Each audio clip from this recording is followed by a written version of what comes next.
¿Ves eso que se acerca a tu nave desde el fondo del espacio? Te diriges derecho a Un Punto Azul, el programa de astronomía, astronáutica y ciencias del espacio realizado por la Agrupación Astronómica Jerezana Magallanes y emitido desde las instalaciones de Radio Indes en Jerez de la Frontera.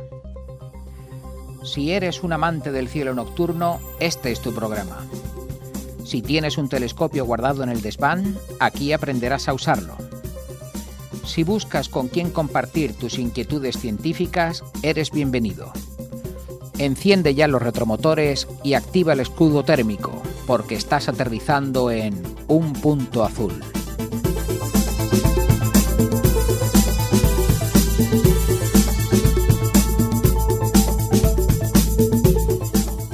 Bienvenidos, bienvenidas a Un Punto Azul.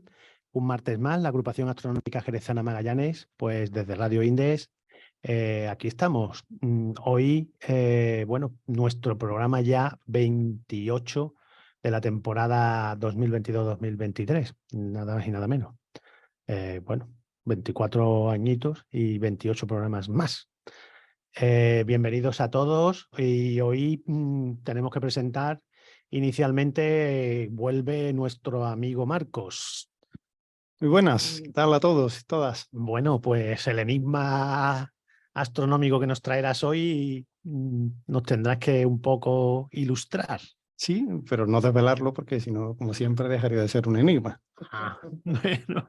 Así que te ruego un poco de paciencia. Bueno, tendrán que esperar hasta el final. Bien, bueno, pues hoy principalmente es un enigma largo, duro y tendido y dedicaremos gran parte del tiempo a ello. Voy a presentar al resto de compañeros para que martilleemos antes de que sepamos la respuesta a este enigmático enigma. Y está con nosotros hoy Miguel Soto. ¿Cuánto tiempo, Miguel? Hace mucho que no te vemos por aquí. Buenas noches. Pues sí, retomando viejas historias. Pues bienvenido, y aunque ya la semana pasada estuviste al otro lado del cristal, ahí de acompañante, bulto o lo que sea, pero bueno, gracias por venir. También tenemos a Jesús Moya, que hoy en vez de desde el puerto lo tenemos por aquí. Bienvenido, Jesús. Muy buena, aquí venimos al fresquito de Jerez.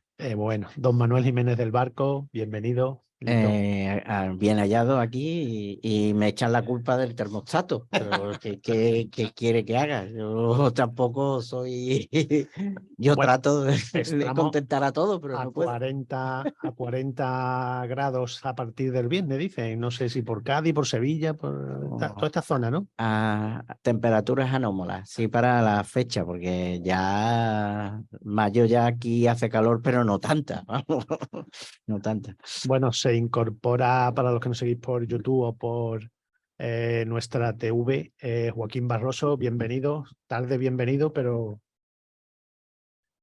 Buenas. Bueno, menos mal que has llegado, porque si no le iba a tener que preguntar a Lito cuando acabemos con el enigma, si tenéis ya preparado el viaje para Zaragoza. Pues claro. Bueno, y nos tendréis que contar qué vais a hacer de allí. Buscar a Dolores. Bueno, pues este es nuestro elenco hoy y como siempre al otro lado del cristal, menos cuando falta, Luis María Moguel, bienvenido. Y este que os habla, Agustín Almoril, desde Jerez de la Frontera. No podemos seguir perdiendo más tiempo porque, vamos, Marco, nos tiene siempre...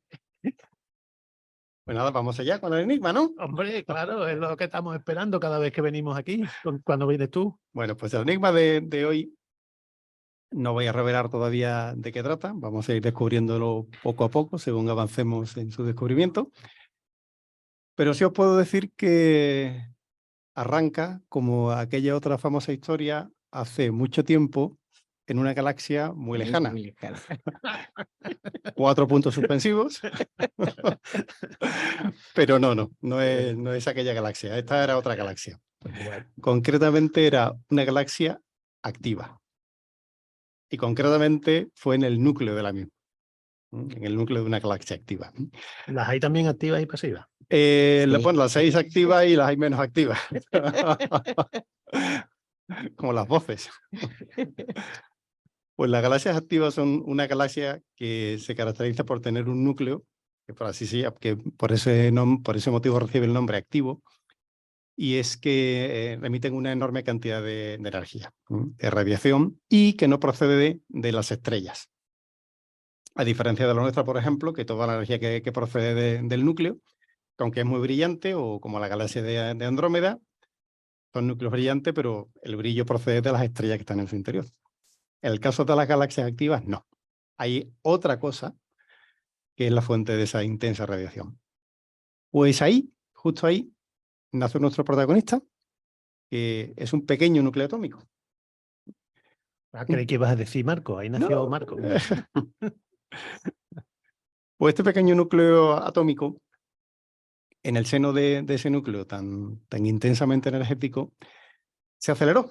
Como muchas personas se aceleran, pues eso le pasó a él. Pero se aceleró hasta una velocidad endiablada. Se aceleró prácticamente hasta llegar a la velocidad de la luz. Y salió despedido por hacer del destino en dirección a otra galaxia, la nuestra, la Vía Láctea. Y lo que no sabía el pequeño núcleo es que allí le esperaba la gloria. Nuestro pequeño núcleo emprendió un viaje de millones de años, aunque para él, como había tan acelerado, solo pasaron algunas horas. Sabéis que cuando se viaja a una velocidad cercana a la de la luz, empiezan a pasar cosas muy raras, de muy mal rollo, y una de ellas es la dilatación del tiempo. Es decir, aunque desde el punto de vista de un observador externo hayan pasado millones de años, para el pequeño núcleo, que iba tan rápido, apenas pasaron unas horas. Pues en esas horas, el pequeño núcleo recorrió una distancia de millones de años luz, y en esto que en su camino se encontró con un punto azul, el planeta Tierra. Para él, que iba tan rápido como sabemos, tenía un diámetro diminuto, porque otro de los fenómenos relativísticos que suceden cuando uno viaja a esas velocidades es la contracción del espacio. Con lo cual, en la dirección en la que se desplazaba nuestro núcleo, el planeta Tierra apenas parecía tener el grosor de una bacteria. Pero tan mala suerte tuvo que se dio de narices contra ella.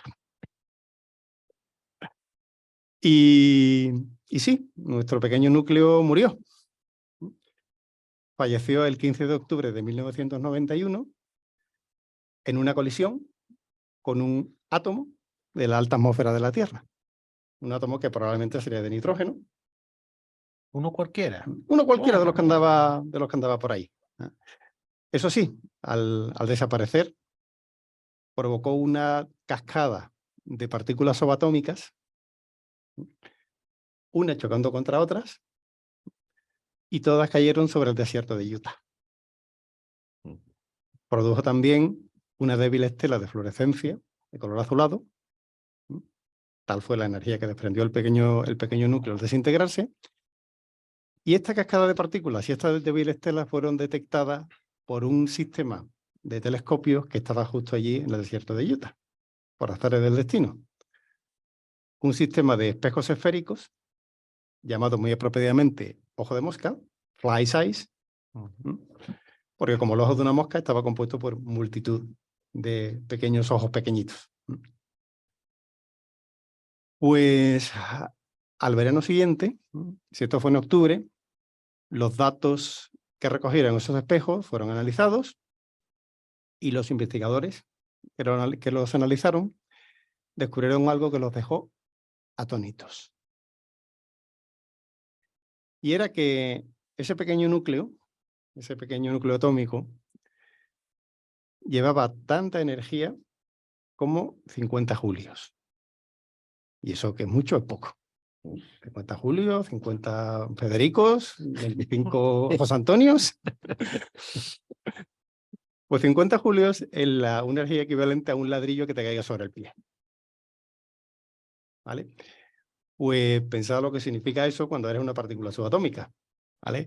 Eso a escala sería como si un solo humano moviera un planeta, por hacernos una idea. ¿Vale? Y nada como eso se había visto antes. Los científicos jamás habían visto tanta energía concentrada en una sola partícula. Y claro, para ser consistente con los límites de la física conocida, debería provenir de una fuente muy cercana. Así que apuntaron telescopios en dirección en la que vino esa partícula, ese pequeño núcleo, pero no encontraron nada. Era algo así como si nos hubieran dado un ladrillazo, con algo lanzado con la fuerza de un gorila, pero miramos y no hay gorila. No había nada. Alguien escondió la mano, ¿no? ¿Ah? Pues veréis, un año después de estas investigaciones se publicaron los resultados del estudio, y una de las personas que leyeron ese estudio fue John Walker, un programador quizá desconocido, para mí por lo menos lo era, hasta que sabemos que fue una de las personas que desarrollaron AutoCAD. No. ¿Eh? Pues este hombre es sumamente friki. Aparte de ser programador, también se dedica a la ciencia, y en un comentario a este papel llamó a ese pequeño núcleo pues, de la forma en la que una persona atónita solo puede describirlo. Oh my God. Oh Dios mío. Oh my God. Y desde entonces a esa partícula se la conoce históricamente, pasó a la historia con el nombre de la partícula Oh my God, OMG. Y este es el protagonista de nuestro enigma de hoy. La partícula OMG, Oh my God, o como queramos llamarla.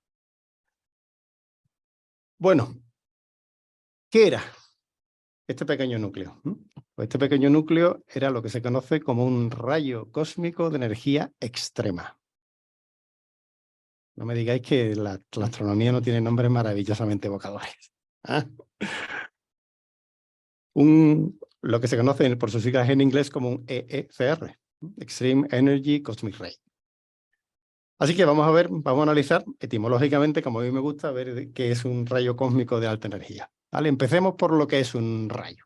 En principio, un rayo, bueno, es la línea que sigue la luz al propagarse, un rayo de luz, ¿verdad? Y se le llamó así a los rayos cósmicos porque inicialmente se pensaba que su naturaleza era análoga a la de la luz, es decir, electromagnética. ¿Vale? Sin embargo, más adelante se descubrió que estos supuestos rayos no tenían naturaleza electromagnética, no eran luz, no eran radio, no eran ondas, sino que eran partículas. Eran más bolitas que olitas, por decirlo de otro modo. Partículas con masa, lo que se llama en el modelo estándar de partículas fermiones. Y eso sí, los hay de distintos colores y sabores. ¿Vale? La mayoría de ellos, un 99%, son del tipo que se conocen como bariones, que viene del griego varios, que es peso, es decir, que tienen peso, tienen masa, de los que pesan, bolitas que pesan. Y de estos 99%, la mayoría, a su vez, son protones, componentes del núcleo atómico, con carga positiva. En menor medida, hay también partículas alfa, es decir, núcleos de helio. 2 protones, 2 neutrones. Y luego también, en una menor medida, algo así como un 1% de este 99%, son lo que se conocen como iones HZE. Son iones que también, igual que antes, proceden de las siglas en inglés. HZ viene de high, alta, Z, que es el símbolo del número atómico, alto número atómico, y alta energía. HZE, high, Z, high energy. ¿Vale? Es decir, otros núcleos atómicos que son más pesados que el helio, que las partículas alfa, incluso de hierro. Es decir, unas bolas considerablemente... Un plomillazo, vamos. Eso es. Microplomillazos. Existen también rayos cósmicos de electrones, que son mucho menos frecuentes, y hay una pequeña fracción que son incluso de antimateria, de antimateria estable, es decir, antiprotones, protones con carga negativa, o positrones, electrones con carga positiva.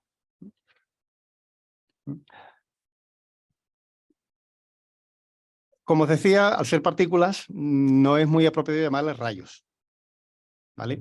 aunque bien es cierto que también existen los rayos de partículas. Por ejemplo, los rayos alfa o los rayos beta se les llama rayos con propiedad, pero están hechos de partículas. Los rayos alfa son núcleos de helio, como antes dijimos, y los rayos beta son los de los televisores antiguos, rayos catódicos, que son electrones. Vale. Hombre, la diferencia es que mientras estos rayos alfa y beta son realmente cadenas de partículas, los rayos cósmicos son partículas individuales. Que es cierto que al chocar contra la atmósfera producen una cascada que, bueno, puede considerarse o puede dar lugar a cadenas de partículas. ¿Bien? Así que, bueno, ya sabemos lo que son los rayos cósmicos. Los rayos, perdón. Ahora vamos a explicar por qué son cósmicos. Pues son cósmicos porque vienen del cosmos. Es decir, vienen de un origen exterior a nuestro planeta, a nuestra atmósfera. Vienen de más allá de la atmósfera. Y pueden proceder del Sol, pueden proceder de otros cuerpos de la Vía Láctea, otras estrellas, supernovas, por ejemplo, y también pueden tener un origen extragaláctico. Es decir, proceder de millones de años luz de otras galaxias distintas a la nuestra. Y en todo caso, con independencia de su origen, todos en algún momento colisionan de forma muy violenta con toda la energía que tienen contra los átomos de la atmósfera, como le pasó a nuestro protagonista, y producen una desintegración en cascada de partículas que a su vez chocan con otras partículas, que chocan con otras partículas, y así producen una reacción en cadena que se llama en cascada porque por la fuerza de la gravedad tienden a caer hacia el suelo. ¿Vale? No es que se divida él, es que divide a los demás.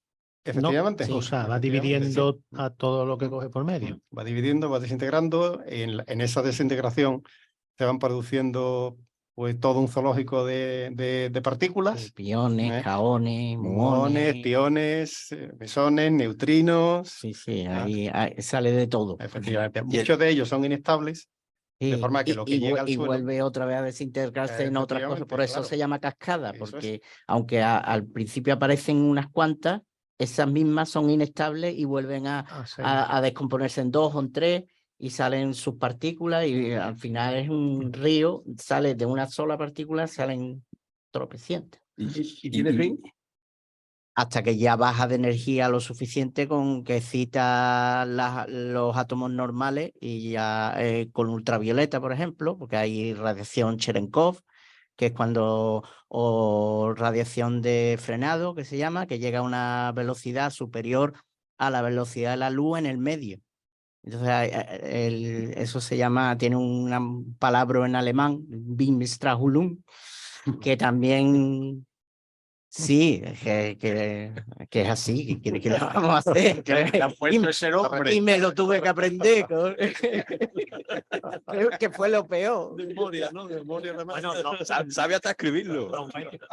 Lo bueno es que Pues con ese nombre no se te olvida. No, Si por si a ti eso. te presentan a alguien que se llama así, ese no se te olvida ya. No se te olvida el nombre, sí. Pues eso, son un montón ¿Y ha de... dicho en el medio velocidad superior a la de la luz? Sí, porque... En el medio oeste. En El medio oeste. en el vacío tiene un tope, pero en un medio que tiene partículas que ya no es vacío, la velocidad de la luz en ese medio ya no es c, es inferior a c, es un poquito menos. Pero si llega con la suficiente velocidad que es mayor que la que debería tener, eso causa en el medio que hay radiación que se llama de frenado, palabra en alemán, ¿qué significa eso? Y No ha sido capaz de repetirlo, he visto. Beamstrahlung. Beam es como haz Como y Strahlung será frenado en alemán. Yo que no sé más alemán. Ni a Deutsch, ¿no? Esa es una de las que salen, aparte de esas partículas que hemos comentado, kaones, piones, muones, positrones, neutrinos. ¿Y eso es como hacen en los aceleradores de partículas más o menos controlados? Sí, pero sí. viene a ser la misma historia, ¿no? Claro, eso se hace controlado, colimando 2 haces que tú aceleras primero y después los haces coincidir en un momento justo donde está el detector, eso se hace de manera exquisita. Eso pasa en la atmósfera a lo bestia. La bestia y sale de todo. Cuando llega un átomo de estos pesados que viene al 99,9999 de la velocidad. Más 9, mucho más 9. Mucho más 9. Sí, por eso. 999, etc. La lía parda contra un átomo a lo mejor de nitrógeno, de oxígeno o de carbono, del dióxido, cualquier cosa, la lía. Respondiendo de forma corta a la pregunta de Miguel, tiene fin, llegan al suelo Sí. partículas ya muy estables, neutrones prácticamente. Los majaretas se quedan por ahí, por el camino, ¿vale? Y las partículas serias, estables y confiables, pues son las que llegan al suelo. Bueno, pues hasta aquí hemos definido rayos cósmicos. Ahora nos falta el último componente, que es de alta energía, ¿vale? Hasta aquí todo lo que hemos hablado es común a todos los rayos cósmicos, ¿vale? Los flojitos y los fuertes. Vamos ahora con los verdaderamente fuertes. ¿Vale? Bueno, pues veréis. Hemos dicho antes que la velocidad a la que se aceleran estas partículas es de 0,9999 y podemos estar durante varios minutos diciendo nueves de la velocidad de la luz, ¿vale? Esto significa que la energía cinética que llevan es brutal, ¿vale? La fórmula de la energía cinética, recordemos, es 1/2 de la masa multiplicada por velocidad al cuadrado. Si le damos al cuadrado una cifra brutal como es la velocidad de la luz, pues imaginaos lo que sale de ahí, ¿vale? Pues veréis. Del orden de julios, como dijiste. Claro, normalmente... Porque las partículas en masa en reposo, esas partículas muy grandes o núcleos muy pesados que sean, tienen masa de 10 elevado a la menos 20 y tantos kilos. Imaginaros de esa masa conseguir al orden de julio, que eso es una unidad gorda, porque un julio es mover una cosa 1 metro con una fuerza de 1 newton.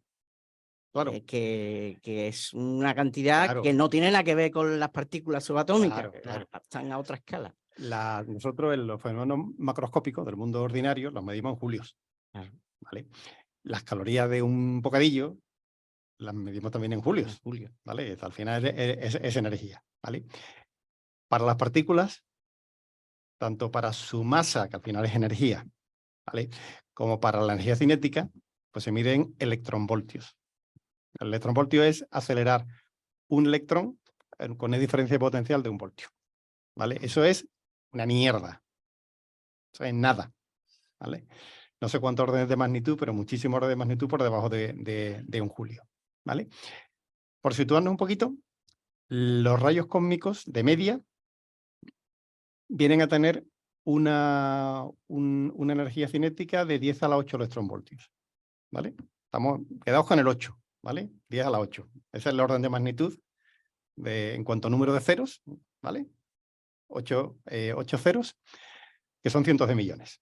Cientos de millones de electronvoltios, ¿vale?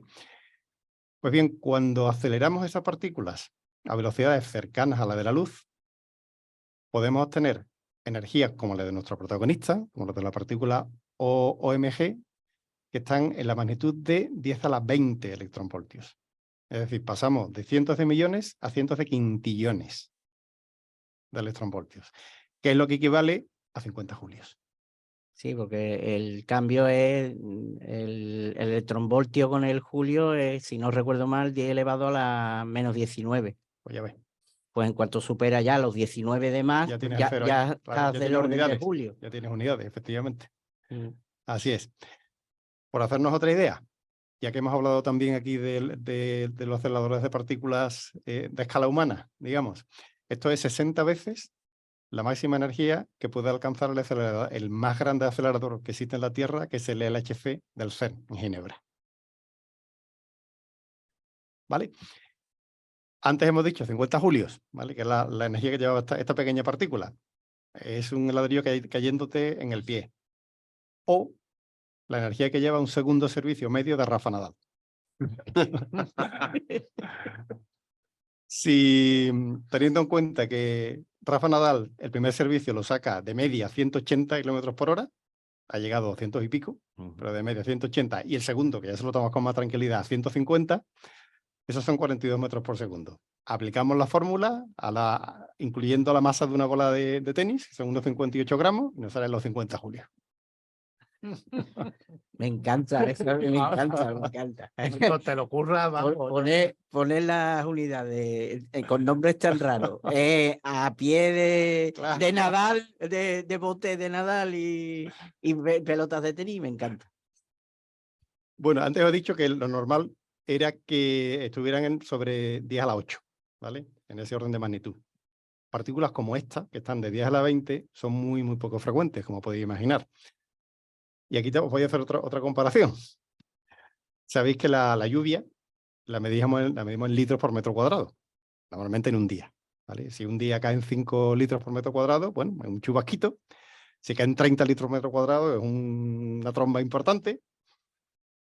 Pues bien, este tipo de partículas las tenemos que medir no en litros por metro cuadrado. Tenemos que medirlas por kilómetro cuadrado. Es decir, 1.000.000 de veces más en superficie. ¿Eh? Y no por día, sino por siglo. Pues bien. Así de rara, que caiga. Así de raras son. Así de raras son. Claro. Pues normalmente cae una partícula, una gotita de agua, por kilómetro cuadrado cada 2 siglos. ¿Vale? Teniendo en cuenta, pues... Llueve mucho más en Atacama que, esa gota. Entonces, ¿no? Claro, nos ha tocado. Claro, cayó, fijaos vamos, no sé exactamente qué área cubriría el detector el ojo de mosca que os comentaba, ¿vale? Pero evidentemente era algo muy poco frecuente, ¿vale? De hecho, hoy por hoy, el detector de rayos cósmicos más sensible que tenemos tiene una superficie de 3.000 kilómetros cuadrados. Por esto, precisamente. Ya lo que pueda. Bueno, pues ya tenemos entonces definido a nuestro rayo cósmico de alta energía. ¿Cómo se detectan? ¿Vale? Ya hemos hablado un poquito de cuál es su frecuencia. Bueno, pues se detectan, lógicamente, pues, por sus obras, como los hijos de Dios. Pues ya lo ha mencionado Lito, ¿vale? También depende de la energía. Los de baja energía se detectan por esta radiación que mencionaba Lito, que se llama radiación Cherenkov, que está ocasionada, como muy bien ha explicado, por el paso de una velocidad de la luz en un medio, en el vacío, a la atmósfera. Y ahí se libera efectivamente una radiación que es detectable y además que es muy característica. Sí. Y los que tienen muy alta energía, además se pueden detectar por los escombros de la cascada, por las diversas partículas que llegan al suelo o no llegan al suelo y se detectan a alturas superiores, también por la fluorescencia que causan en la atmósfera. Y mediante su análisis pues, se puede determinar tanto su trayectoria como su naturaleza, de qué zona del cielo proceden y qué tipo de partículas son. Son protones, son núcleos atómicos, son otras partículas más exóticas, etcétera, etcétera. Incluso pueden detectarse de una forma relativamente casera mediante una cámara de vapor. Una cámara de vapor no es más que una cámara en la cual hay alcohol vaporizado, condensado, se condensa mediante el frío, y cuando un rayo cósmico pasa a través de la cámara, se puede percibir la estela que deja. Ese sería un experimento interesante para plantearnos en la Semana de la Ciencia. Sí. Bueno. Se ha pasado de los primeros de esos detectores se hicieron se llamaban cámaras de niebla, pero ahora se hacen con vapor de agua, con otro tipo, no nieblas de agua, se hacían con otra sustancia más espesa para ver que se viera bien el trazo de por dónde ha pasado ahora ya se harán con vapor y porque será más estable a ciertas alturas donde se hacen esos experimentos, porque esto en los observatorios están siempre en altura, lo sabemos, ¿no? Siempre todos los grandes detectores, y de hecho, por ejemplo, en el de Canarias, tenemos 2 grandes telescopios Cherenkov que están siempre mirando para arriba para ver si pillan alguno de esas gotitas al milenio. Y tenemos muy buenos instrumentos en España para detectar radiación Cherenkov. Muy bien, muy bien. Bueno, somos entonces una potencia en radiación Cherenkov. Sí, además los investigadores del IAC hacen mucha trabajo sobre altas energías. Esto es una rama de la astrofísica que se llama astrofísica de altas energías. Está hablando de Julio, fíjate. Claro. Y es una rama que está en boga ahora mismo porque se pretende saber la naturaleza de esas cosas tan energéticas, ¿no? Y hay que echarle mucha paciencia porque ocurren muy pocas veces y muchos trabajos de tesis y de investigaciones y instrumentación nueva. Toda sensibilidad, mejora de sensibilidad, como se hizo en su día con los otros detectores CCD y esto, pues ahora se está con la física de alta energía en boga. Hay mucho trabajo en eso, en la astronomía moderna. Un interesante comentario que me sirve para enlazar con el siguiente punto, que es el origen de los rayos cósmicos. Es decir, ¿cuál es el fenómeno natural que da lugar a que un pequeño núcleo atómico se acelere de una manera tan endiablada? O a lo mejor artificial, por una mano. Porque este fue ahí al lado del área 51. Yo me quedo con los relativistas, que no están más, y no con los hombrecitos verdes. Hombrecitos verdes. Pues sí, la verdad que artificialmente se pueden, efectivamente. Lo hacemos todos los días en los aceleradores de partículas, en el CERN, por ejemplo, efectivamente. Un acelerador de partículas siempre es un campo magnético muy intenso y en el caso de los artificiales, pues un anillo. Y en ese anillo pues empiezan a dar vueltas las partículas impulsadas por estos campos magnéticos. Pues en la naturaleza existen aceleradores similares. Hemos comentado antes que los rayos cósmicos pueden proceder del Sol y en el Sol efectivamente existe aceleración de partículas. Vimos hace unos cuantos programas uno de los enigmas que tenía que ver con el Sol, los ciclos solares, y hablamos ahí de las torsiones que experimenta el campo magnético del Sol. En esas torsiones se pueden dar fenómenos de aceleración de partículas que eventualmente pueden dar lugar a rayos cósmicos. No de muy altas energías, ciertamente, pero que llegan a la Tierra y se perciben como tales. Yendo un paso más allá en energía, otro acelerador natural son las ondas de choque producidas por las supernovas. En el interior de las ondas de choque producidas por la explosión se producen rebotes de partículas que en el curso de estos rebotes y más rebotes se aceleran y cuando escapan de la onda de choque pues llegan a velocidades relativísticas. Lo mismo sucede también en cúmulos galácticos. En el medio intergaláctico también pueden darse fenómenos similares. Pero los más energéticos son, como antes mencionamos, los núcleos activos de galaxias. Bien. Los núcleos activos de galaxias, antes lo decíamos, son enormes fuentes de energía que no tienen carácter estelar y que muy posiblemente estén causadas por agujeros negros supermasivos, en los cuales, pues, en los discos de acreción se produce una enorme cantidad de radiación y pueden darse por la gravedad y aceleraciones de partículas que salen despedidas a este tipo de velocidades. Así que el origen conocido tiene que ser forzosamente uno de estos. Salvo que entremos en físicas exóticas y estén producidas por fenómenos que son hoy por hoy desconocidos para nosotros. Y vamos con el enigma, que es lo que entonces estabais deseando que llegara. ¿De dónde salió eso? ¿Pueden desintegrar a un ser humano?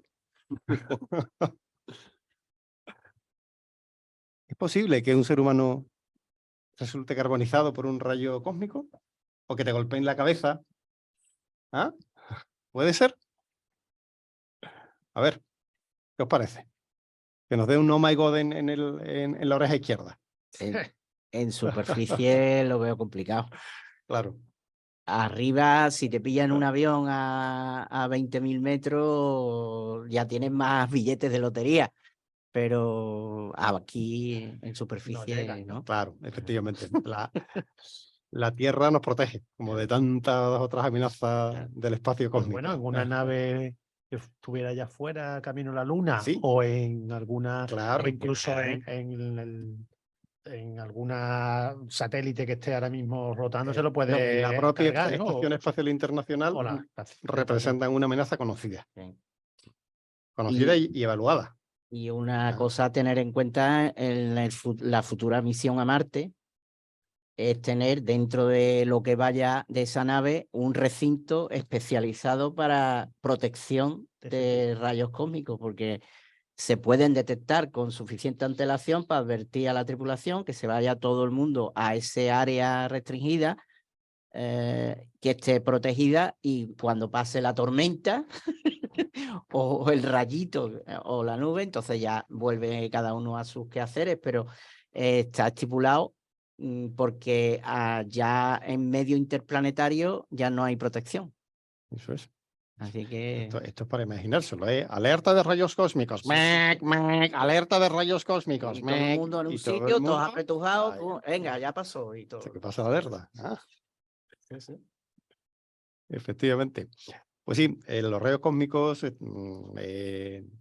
digamos que estamos protegidos frente a ellos por la atmósfera de la Tierra, por el campo magnético de la Tierra. Aún así, alguno llega.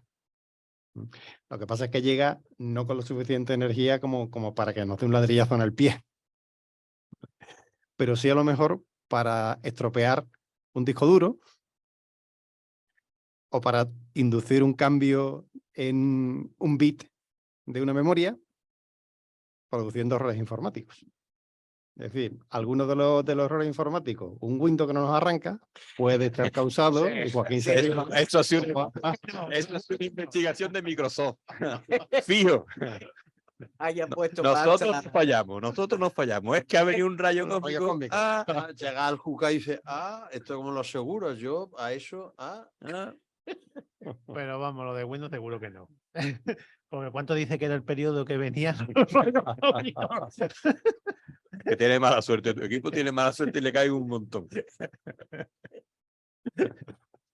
Bueno, coñas aparte, los astronautas a veces han reportado, que no están protegidos por la atmósfera, han reportado ver destellos que se supone son intraoculares, que pueden estar causados por rayos cósmicos de relativamente baja energía, impactando contra su retina o pasando por su humor vítreo o directamente impactando sobre los nervios ópticos. ¿Sí?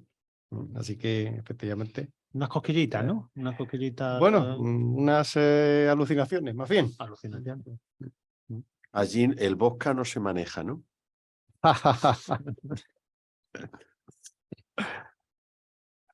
Bueno, pues esto era el enigma, digamos, un poco de mentira. El enigma en el que está todo pensando es, a ver, ¿cómo llega una partícula a acelerarse de este modo? Porque con la física que conocemos, estas partículas no deberían existir. No deberían, ¿vale?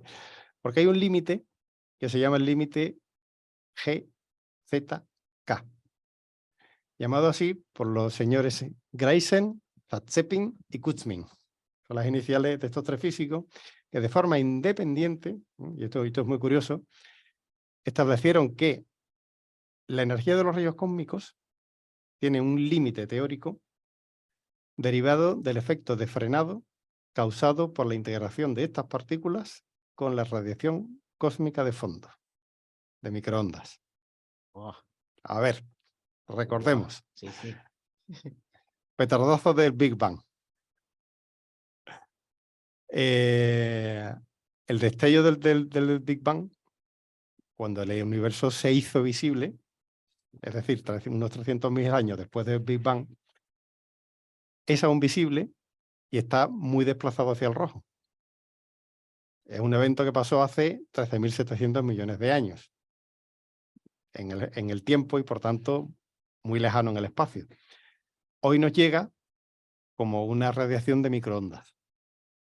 Lo que era una luz de altísima energía, rayos gamma, fue perdiendo energía, se convirtió en rayos X, ultravioleta, visible, infrarrojo, radio, microondas. Hoy por hoy tiene la temperatura, unos 2 grados aproximadamente, el equivalente a una temperatura de 2 grados Kelvin, que equivale a una radiación de microondas. Y el universo entero está bañado en esta radiación. Al ser una radiación que baña el universo, interactúa con todo lo que se mueve por él, incluyendo ya es difícil, los rayos Marco, pero cósmicos. antiguamente podíamos verlo en las teles, ¿te acuerdas? Sí, ¿verdad? todavía Las que sean efectivamente. analógicas, Efectivamente. que tengan Sí, antenas. señor. Los tubos de rayos catódicos de los que hemos hablado hace un momentín. Que cuando cogías una frecuencia que estaba libre de emisora, un canal de esta que no emitía, algunos de esos, Un pequeño porcentaje. de esos que veías iluminarse, de gris pasaba un poquito más a blanco, esa nievecilla, podía venir de Podía venir de la radiación algunas, cósmica no de muchas, fondo. no, tampoco que estabas viendo el espectáculo de allí viendo en la tele la nieve, ¿no? Claro. Pero bueno, algunos de ellos sí. Claro. Pues yo digo, como esta radiación baña el universo, los rayos cósmicos de alta energía van interactuando con ella y van perdiendo energía, se van frenando, en definitiva. Y claro, cuanto más espacio transcurre, más alta es la posibilidad de que se vayan frenando. Y aplicando matemáticas, como siempre, sale un límite teórico a la máxima energía que un rayo cósmico puede llegar a alcanzar. Bien. Esta energía es de un orden de magnitud de 10 a la 19.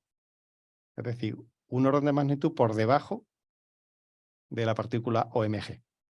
Por eso os decía que teóricamente no debería existir esta partícula. ¿Vale? Salvo que fuera un evento muy cercano. Pero claro, si fuera muy cercano, debería verse. Algo que es capaz de acelerar una partícula hasta esas energías que esté cerca, debería ser visible, detectable. En el visible o en infrarrojos o en rayos X o de alguna forma. Y no lo es.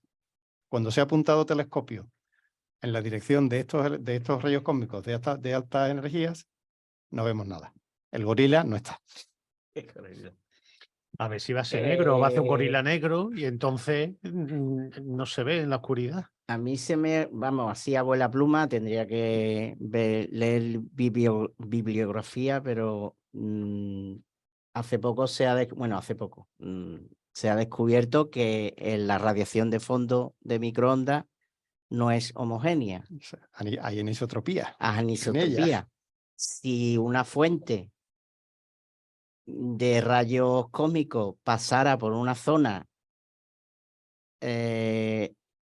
con decimales de menos de radiación cósmica de fondo, habría encontrado menos obstáculos o partículas menos excitadas de la radiación cósmica de fondo y haber podido desacelerarse menos en un trayecto, pero las anisotropías son tan... yo abuela pluma. No, estaba diciendo, habla de partículas citadas, a mí lo que me cita es escucharte a ti, compañero. Porque sí, efectivamente, hay anisotropía en la radiación de fondo, pero también hay anisotropía en la distribución del origen de los rayos cósmicos.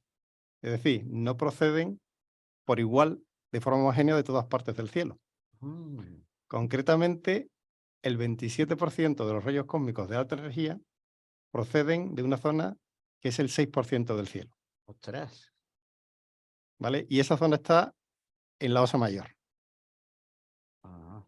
Habría que ver el mapa, el WMAP, para ver ejemplo, si cuadra una zona de Explica qué es el WMAP, hombre. El WMAP es un mapeo del cielo completo donde se ven esas anisotropías de la radiación de fondo, donde están esas zonas más frías dentro de que se decía que era una temperatura constante, 2,7 Kelvin, me parece que es. Pues hay unos cuantos decimales en una zona de menos y otras de más. Hay zonas más calientes de la radiación cósmica y habría que ver el mapeo a ver si la Osa Mayor tiene esas manchurrones de mayor energía de radiación cósmica o no. Ahí estamos, Ahí. porque el hecho de que haya una concentración, una zona caliente de rayos cósmicos en la Osa Mayor, no significa que esa sea la fuente de los rayos cósmicos necesariamente, porque los rayos cósmicos pueden estar desviados o filtrados, no solo por radiación de fondo de microondas, y ahí evidentemente entraría en juego las anisotropías propias de la radiación de fondo de microondas, sino también por muchísimos otros eventos, circunstancias que pueden afectar. ¿Vale? Pero desviar un rayo cósmico con esa energía... Lo mismo que un campo magnético lo acelera, un campo magnético de menor intensidad puede también desviarlo, aunque sea levemente. Eso es la energía de un camión en un átomo y un campo magnético. Bueno, vale, sí, vale, te lo compro. Y luego hay otro tema que también deja una vía posible para su detección, que es la siguiente. Igual que los rayos cósmicos, cuando interactúan contra la atmósfera, producen una cascada de partículas conocidas, detectables, que permiten hacer una trazabilidad. Cuando los protones, los rayos cósmicos, que son protones, interactúan con esta radiación de fondo de microondas, también producen unas partículas características, concretamente piones. Los piones rápidamente decaen en neutrinos. Y los neutrinos sí que no interactúan con nada. Los neutrinos son partículas de baja interacción y que da igual con lo que choquen, que no se enteran. Ellos van para adelante. Y esto permite que sean detectables y que su origen se pueda trazar con facilidad. Y ahí está la línea de investigación actual. Y de hecho, hay rayos cósmicos que mediante esta técnica se han identificado como procedentes de galaxias de núcleo activo. Han mirado de dónde venían esos neutrinos y detrás había un núcleo atómico, o sea, un núcleo galáctico activo. Y luego, para que no dejar esto en una posible solución del enigma, diremos también que hay otras aplicaciones mucho más bizarras que involucran físicas exóticas y que podrían dar lugar a explicaciones de los rayos cósmicos utilizando teorías absolutamente o físicas desconocidas hasta hoy. Así que podrían ser también la puerta de entrada a investigaciones o desarrollos de modelos teóricos que puedan cambiar el paradigma científico en el futuro. Pues muy interesante. No sé si... ¿Cómo sabía que me iba a picar? Bueno, gracias que te tenemos también aquí, Lito, porque vamos, ha sido un talk más acá muy interesante lo que nos habéis contado. No, bueno, gracias al máster pues dimos una asignatura completa que era astrofísica de altas energías, entonces me suena todo eso. El enigma concreto no, y la partícula no, pero los procedimientos de cómo se miden, las energías involucradas, todo eso suena en la cabeza todavía, no se me ha olvidado. Esta es la diferencia entre conocimientos de un máster, conocimientos de Wikipedia y ChatGPT. Bueno, vale. Bueno, pero tu trabajo te cuesta porque la preparación es exquisita, Marco. Esto lo ha hecho todo ChatGPT. ChatGPT, un podcast sobre la OMG. Dámelo. De 5 páginas. Eso es. Tengo que llenar 40 minutos y está listo. Así que lúcete. Muy bien, pues como siempre, Marco, un placer tenerte aquí, que te prodigues más, aunque algunas veces vienes y no traes sección, pero bueno, cada vez que la traes nos traes con la No boca le abierta. tires tanto, que se tome su tiempo necesario para traer temas guay como estos, pero Bueno. necesita su tiempo, igual que mis viajes necesitan su tiempo. 2 semanas le doy, 2 semanas. Dentro de 2 semanas. No, dentro de 2 semanas no, porque la semana que viene es 2, pero la siguiente ya es feria de Jerez. Entonces se va a Una ser semanita libre. Uf. semana libre. Una semana libre. Le doy 3. Enigmas con rebujito no. Te doy 3 semanas. Bueno, sí, Enigmas del rebujito. del rebujito, sí. Que lo investigue. Tendrá que investigarlo el hombre. Bueno, pero lo vamos a dejar aquí solo, o se tiene que traer el rebujito aquí. El rebujito tendrá que investigar dónde hay que investigarlo. En la zona de campo, ¿no? De estudio de campo, Nos vamos. tenemos que llevar en la radio allí. Bueno, pues lo dicho, Marco, encantado y pronto te veremos por aquí, espero. Pues sí. Así que estupendo.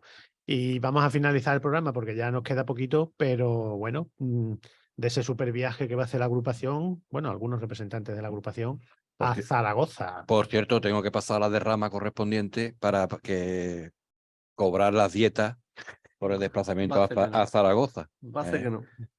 Lo que he Bueno. hecho aquí en antena para que se entere el señor presidente, para que después cuando vea las cuentas que no descuadre. No le llame la atención, ¿no? Bueno. Oye, esto ¿Qué es lo que 5.000 euros de qué. ¿Qué es lo que van a hacer en Zaragoza? Bueno, pues está el 25 Congreso Estatal de Astronomía, el CEA, y bueno, pues una expedición de Magallanes, pues vamos para allá.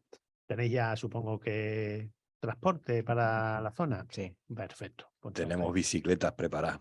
bueno. Y nada más que emplazaros a que consigáis allí muchos contactos, muchas personas que vengan a un punto azul y que el martes siguiente pues es vuestro programa para que nos contéis lo que habéis hecho allí, aparte de pasároslo bien con los compañeros, que siempre es un rato bueno, pero saber pues un poquito de las ponencias, aunque ahora podemos leerlas pero bueno, la vivencia siempre dice mucho, ¿no? De a las que vamos, a las que no, cómo han ido y sobre todo el ambiente que se respira en Zaragoza, que como siempre en todos los que hemos ido es un ambiente estupendo. Señor presidente, en el caso de que no surgieran candidaturas para el siguiente congreso, ¿estamos autorizados para ofrecernos como ¿Sede? como sede? No, es muy precipitado. Eso lo vimos y todavía no hemos conseguido hablar con nadie que nos ceda. Bueno, pues tiempo, local, todo. Entonces es un poco precipitado de aquí a 2 años organizar un congreso. Bueno, yo recuerdo la primera vez que fuimos a Huesca, que en un alarde de generosidad nos ofrecimos. Pero no saldría. No, lo ofrecimos a través del correo electrónico porque eran los tiempos aquellos que estaban empezando Internet, hace unos pocos de años, ¿eh? Bueno, por lo menos. Huesca no fui yo, así que yo no. Vamos, tampoco voy, pero. Eso fue una organización de congreso de esta de Aguántame el cubata, ¿no? No, es que verá, en el Palacio de Congreso de allí de Huesca pusieron unos ordenadores para podernos usar. Entonces íbamos nosotros, nos conectábamos al correo y poníamos crónicas o cense. Y mandábamos un correo al grupo que teníamos de Magallanes, el que teníamos que cerrar, no me acuerdo ya cómo. Yahoo Group, ¿no? El de Yahoo. Y ahí pues íbamos contando qué es lo que habíamos hecho en el día. Y me acuerdo que el día que se hizo la votación para la sede del siguiente congreso y demás, esa noche cuando estábamos escribiendo la crónica, dijimos, y como no había candidato, el señor vicepresidente, porque aquel era el señor ¿era vicepresidente o presidente? Presidente. O el señor presidente. Yo era presidente. Señor presidente, en un alarde de generosidad, ofreció a Magallanes para ser sede. A más de uno le dio una especie de parada cardíaca. Bueno, tenemos que pensar en prepararnos para dentro de 4 años como pronto. Y tener pues lo que hay que tener para un congreso, que hay que tener no solo. Lo estoy diciendo en broma porque últimamente está habiendo bastantes candidaturas y las candidaturas ya van preparadas y ya van haciendo una exposición de queremos hacer esto, esta va a ser la sede, esto va a ser lo. Que tú llegues allí y digas, yo, bueno, para reírnos un rato está bien. Son agrupaciones que no tienen nada que ver con la nuestra, que más bien somos pequeñitas en cuanto a socios y necesitan sobre todo un soporte bastante fuerte económico, de respaldo de las instituciones y de de entidades fuertes. Entonces, eso nos queda a nosotros mucho camino por recorrer. Las actividades que hacemos son todas nosotros solos casi y con muy poquita ayuda del resto de la zona, ¿no? Entonces, y además, bueno, podríamos contar a lo mejor con otras agrupaciones cercanas y entonces pues ya somos más personas para organizar, porque date cuenta que no sé cuántos son, pero en La Coruña eran un montón de socios, en Cuenca creo recordar también, entonces tienen mucho personal de ayuda y de apoyo dentro de la agrupación para todas estas actividades. Aparte de que después ya organizarlo, pues haya un núcleo principal que sea el que tenga el comité científico y tal. Pero bueno, lo pensaremos. Simplemente comentar que el congreso es del 28 al 30 ahora de abril, por lo tanto, estamos ya en vísperas y que, bueno, pues tendréis que reportar, haremos un formulario, algo para que todos los días nos reportéis lo que hacéis, ¿no? Y después cuando vengáis aquí recordarlo en un punto azul. ¿Qué os parece? O apuntarlo.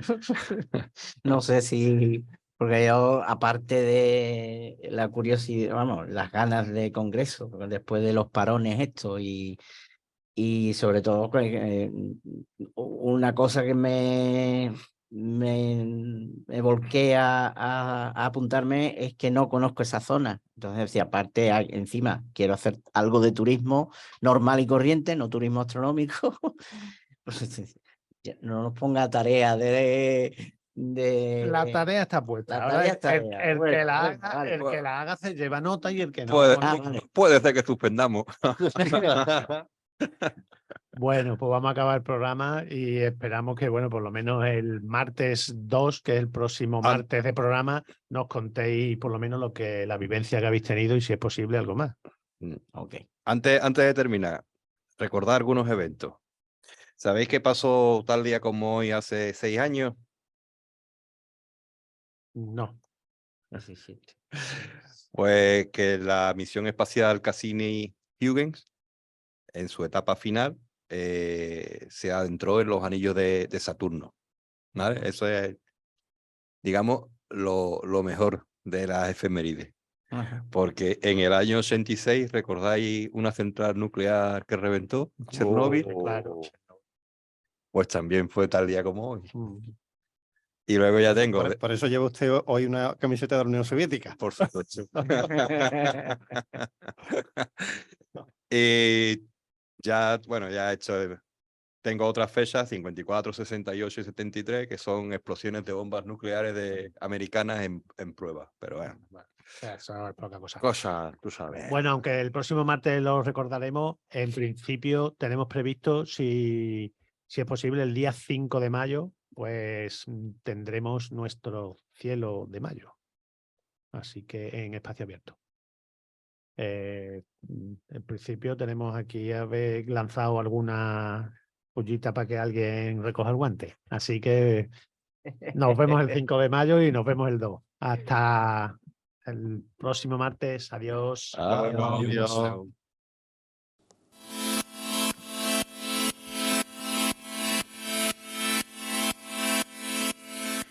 Dejamos ahora que tu nave despegue rumbo a otros mundos. No dejes de visitarnos pronto y no olvides que puedes escuchar Un Punto Azul en directo a través de Zoom o cuando tú quieras en Radio Indes, iVoox, iTunes y Spotify. Tienes disponible la versión en vídeo en nuestro canal de YouTube AA Magallanes Jerez. También puedes seguirnos en Facebook, Twitter e Instagram. Y si quieres hacerte miembro de la agrupación, manda un correo electrónico a contacto@aamagallanes.es. En todo caso, buen viaje.